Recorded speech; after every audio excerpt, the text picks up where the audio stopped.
Now from Nevada is middle son of Donald Trump is Eric Trump. Eric, good to have you with us. Thanks for being up early. Hey, John, how are you? Great being with you again. Tell you what, I'm fantastic after your big victory on Saturday night. Basically, a stunning win when you look at the depth of your victory and the fact that you captured virtually every segment out there. And you guys have got to be fired up now for tomorrow's caucuses in Nevada, right? Well, listen, there's no question, right? I mean, we entered a race 7 months ago. Everybody thought it was a joke. Everybody thought, we weren't taking it seriously. He was taking it incredibly seriously, as were we as a family.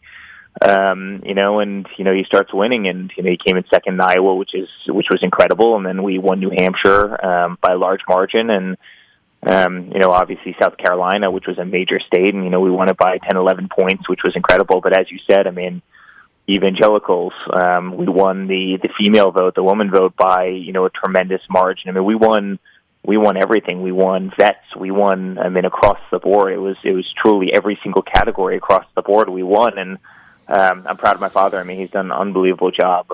He's truly put his heart and soul into his campaign, and certainly spending a lot of time and energy and a lot of his own money, obviously self-funding it. But he's just doing an awesome job. I just couldn't be prouder.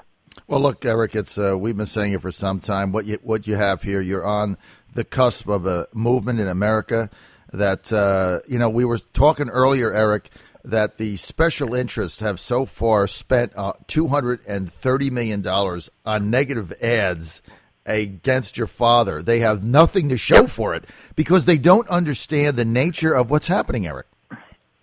Yeah, I think that's right. I mean, and doesn't that say something about, the system? I mean, you have guys who have spent, personally, you've had candidates that have spent $40-50 million in negative ads against my father, and, here they are out of the race. They had nothing in the polls, and he had, he's doing incredibly well in the polls, and obviously, leading nationwide in just about every state by a huge margin. And so, I think our government needs to take note. I mean, I wish we, reached the day where, we could spend a lot less and have the best results. And, it's clearly what my father's done this whole campaign, and it's really refreshing to see. A lot of times people are just throwing money at a problem, and it's not actually getting the solution solved. And, you've seen that with a lot of the candidates who have put hundreds and hundreds, and, quite frankly, an entire establishment that's put hundreds and hundreds of millions of dollars of trying to stop him. And, hopefully this is, the first election where the people really speak. I mean, they really speak, and there's no question he's created that movement that you're alluding to. It is, and because look, I mean, he's defied big media, he's defied big Wall Street, he's defied big money, he's defying now the big super PACs out there spending millions of dollars. But look, this battle is just started, okay? Because you guys are fighting, Eric, for the soul here of the Republican Party, and I think part of it started in South Carolina, Eric. Not only your victory there and the depth of it, but the fact that your father, I think, went a long way in expunging the negative legacy of the George W. Bush administration that a lot of Republicans just can't seem to come to grips with. And I think if the Republicans are ever going to win another national election, that dialogue that your father started in South Carolina had to happen. Because we all have to look beyond that, I think, if Republicans are ever going to win. And I think when this is all said and done, your father's going to be commended for having started that dialogue, Eric. Well, listen, I think it's that to a certain degree, and I also think it's kind of busting up kind of an old boys club that sits around the table and kind of nominates who they want to be president of the United States, and that's not how the process works. And look what it's gotten us. I mean, look what the kind of establishment picks have gotten us over the last as a party. And listen, there's no more Republican people in the world than we are, but look what it's gotten us as a party. I mean, every time we have an election, we end up losing. And I think the people realize that. And he's a winner. You've seen what he's done. I mean, everybody wrote him off. I mean, there was not one person out there. There's not one person who said that he has any shot at getting to where we were. If you would have said that he would have won New Hampshire and South Carolina, and been pole position going into, obviously Texas and all those states, and obviously Nevada, which we have tomorrow, people would have laughed. There was not one person who picked on it, and I've said it to you before. I mean, everything the man touches turns to gold. He's just an amazing guy. He knows how to win. He's a winner. He's an incredible guy. Whatever he does with tremendous passion, which I think helps a tremendous amount. I mean, the man does not stop. I mean, he's working this harder than anybody. I think he would be Hillary's worst nightmare if she got the nomination. And I just think he's going to do a phenomenal job. I've said it for a long time, but I think he's going to go all the way. I'm proud of him. You're right. I think he would be Hillary's worst nightmare. In fact, I've said from when this thing started, I thought he was the only candidate on that stage who could actually defeat Hillary. And one clarification I do want to make is that I was the first one in media back in May to say your father was going to win. So there was one person at least out there. There's one person. It was you, John. It was you. Now, speaking about going forward, okay, so you have this big victory on Saturday, and right out of the bat, we get up today, we find out that North Carolina Senator Tom Tillis endorsed Marco Rubio. We find out that former Minnesota Governor Tim Pawlenty endorsed Marco Rubio. We find out now that Wall Street money flowing to Rubio.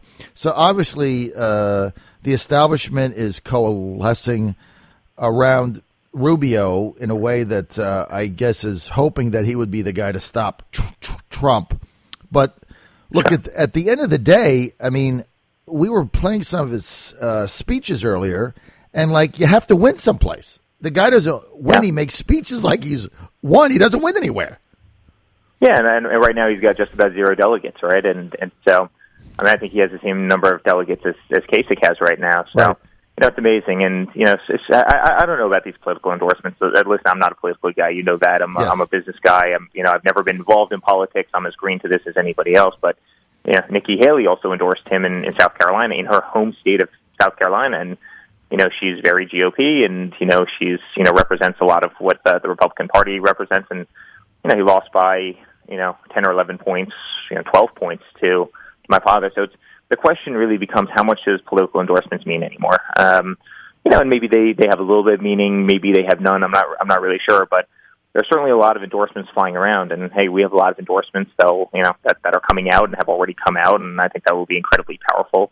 But what has that gotten so many of these people? I mean, so many of these other candidates have gotten endorsed. Look, Bush was getting endorsed up until the day he dropped out of the race, right, at 3%. I mean, he got the endorsements of everybody that was GOP, and it didn't seem like it even moved the needle one iota. So I just don't know what they mean in this day and age of politics. I think people are fed up with the system. I think they're fed up by, the special interests, the lobbyists. I think they're fed up with super PACs who are putting hundreds and hundreds of millions of dollars to try and control candidates and can try and, put their candidates in the White House. It's everything that's wrong with the system. And I think, people love the fact that, my father's self-funding his campaign. He's saying what's on his mind. He's not a politically correct candidate, nor will he ever be. I mean, he just doesn't care. I mean, he will talk about the problems that exist, and right, wrong, and indifferent. And I think that's what the commander-in-chief has to do. I mean, as a country, we have a lot of problems, and unfortunately, the problems aren't sunshine, lollipop, and rainbows. I mean, these are difficult problems. I mean, there's nothing nice about illegal immigration, right? I mean, there's nothing nice about ISIS. There's nothing, I mean, these are very, very difficult, problems, but you need somebody who will actually, talk about them and not sugarcoat them, with kind of, catch lines that have been used by every, political pundit for the last, 30 years.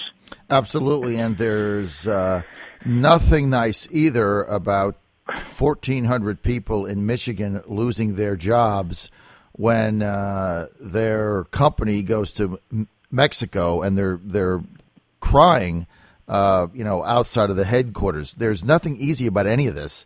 And look, when that happened, your father, what amazed me is, yet at the time, I guess 6 or 7 other candidates. The only candidate that even talked about it was your dad. I mean, here's 1,500 families destroyed, and nobody even brings it up because they don't have an answer, right? Nobody even brings it up, Eric. Well, it's no different than Iran and $150 billion, giving $150 billion to a country that hates our guts, and then holds guns to the heads of our troops, the following day. It's no different than Nabisco. It's no different than what happened at Ford, where they're both moving their plants down to Mexico.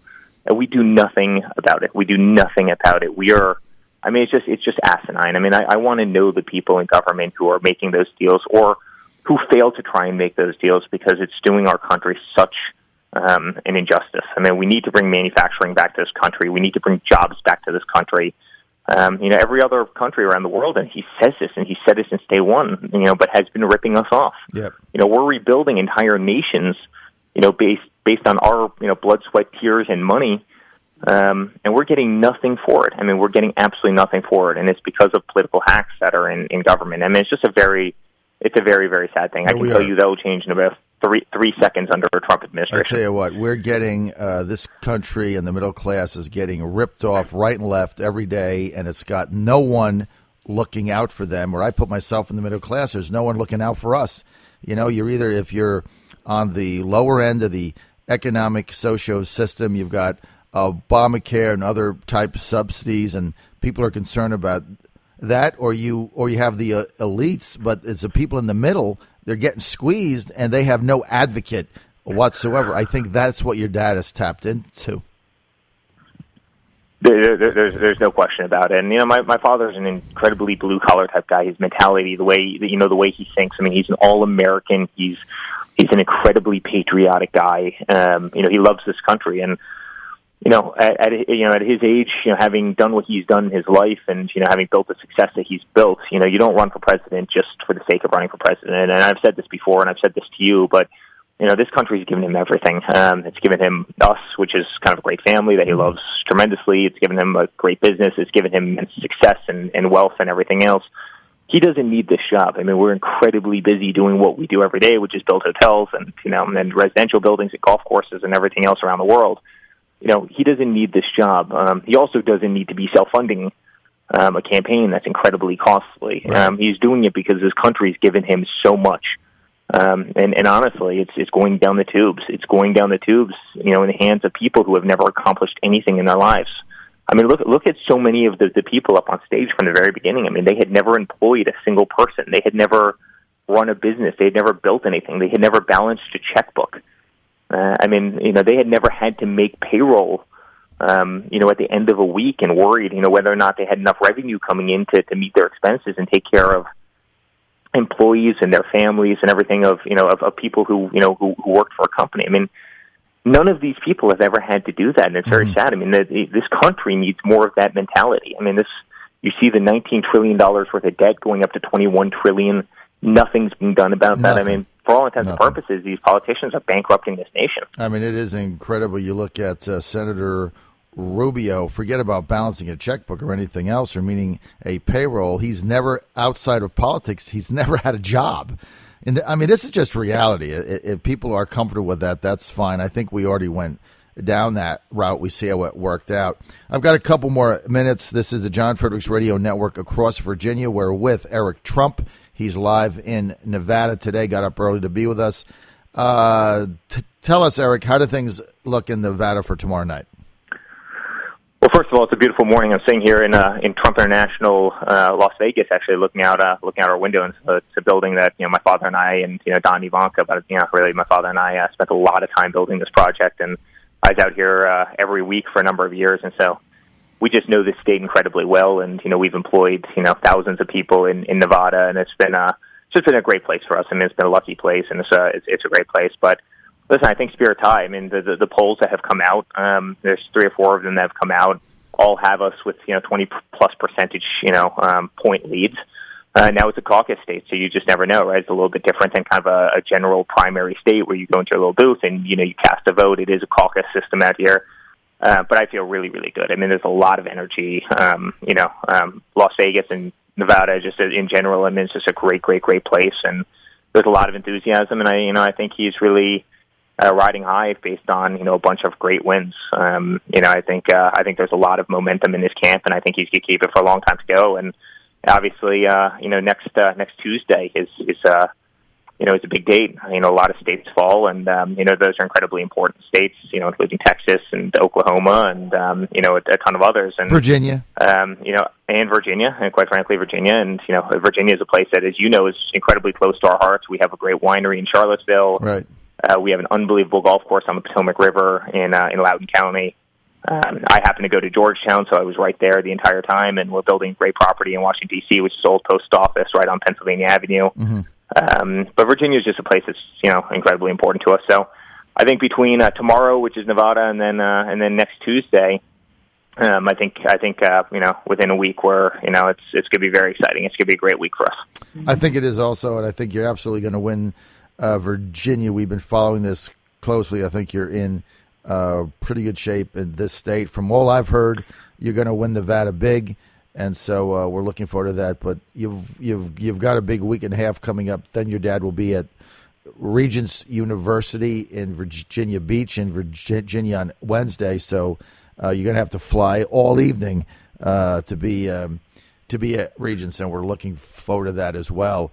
Hey, Eric, we're out of time. I want to thank Eric Trump for being with us. For more information, go to DonaldJTrump.com, DonaldJTrump.com, and we'll look forward to having Eric back before all-important Super Tuesday. And Eric, the only way they're going to stop your father from being the nominee now is by trying to steal it in Cleveland. That's why I'm going to be there. I'm going to be there the whole time, and I'm going to tell the world every last thing that happens in Cleveland because they're going to try to steal it. That's what that's what's going to happen. So there's no better advocate in the world than you. So we appreciate everything, John. I'll be there. I'll be there every step of the way. We want to thank Eric Trump for being with us. Go to DonaldJTrump.com.